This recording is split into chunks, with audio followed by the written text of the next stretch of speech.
Hai semuanya, perkenalkan aku Azhara Cahaya Putri dengan NPM 25752137. Aku dari kelas E dari Prodi Akuntansi Digital. Salam kenal semuanya. Jadi di sini aku akan membahas sedikit mengenai sejarah sistem perekonomian Indonesia.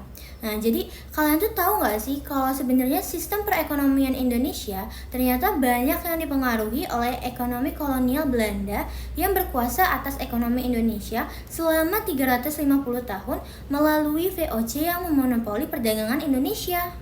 Nah, setelah merdeka, Indonesia mencoba menerapkan sistem ekonomi kerakyatan dari gagasan Muhammad Hatta yang menekankan asas kekeluargaan, demokrasi ekonomi, dan koperasi. Prinsip ini dituangkan dalam Undang-Undang Dasar 1945. Tetapi, sistem ekonomi kerakyatan tidak langsung berhasil. Setelah Hatta mundur pada tahun 1956, Soekarno menerapkan sistem ekonomi etatisme, negara mengendalikan produksi dan distribusi, dan terjadi hiperflasi 650% hingga tahun 1966 yang membuat Soekarno kesulitan memperbaiki keadaan. Pasca 1966, Orde Baru membawa trilogi pembangunan. Meski mengklaim tidak menerapkan sistem kapitalis, praktiknya Indonesia melakukan liberalisasi ekonomi yang memarginalkan rakyat. Bayangkan Jakarta tahun 1998, asap membubung dari gedung-gedung terbakar, jalanan dipenuhi demonstran yang berteriak menuntut perubahan, sementara harga-harga meroket gila-gilaan. Beras, minyak, sampai mie instan pun jadi barang mewah. Krisis moneter Asia menghantam Indonesia paling keras. Rupiah anjlok dari Rp2.000 ke Rp15.000 per dolar. Bank-bank kolaps, PHK massal, dan rakyat terhimpit penderitaan. Di tengah kekacauan itu, mahasiswa turun ke jalan, menduduki gedung DPR, menantang rezim yang sudah 32 tahun berkuasa.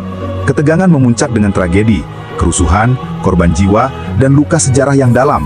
Hingga akhirnya, 21 Mei 1998, Soeharto berdiri di televisi, dengan suara berat mengucapkan kata-kata pengunduran diri. Indonesia pun memasuki babak baru, reformasi, lahir dari abu krisis dan jeritan rakyat.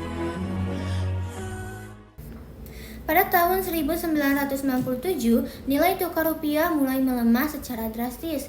Hingga sampai tahun 1998, nilai tukar rupiah terus merosot tajam, mencapai sekitar 17.000 per dolar pada Januari 1998, dan hal itu memicu kekhawatiran dan ketidakmampuan pemerintah atas mengatasi krisis. Protes terhadap pemerintah mulai meningkat hingga memuncaknya pada bulan Mei dan terjadilah kerusuhan besar di kota-kota Indonesia yang menyebabkan banyaknya korban jiwa.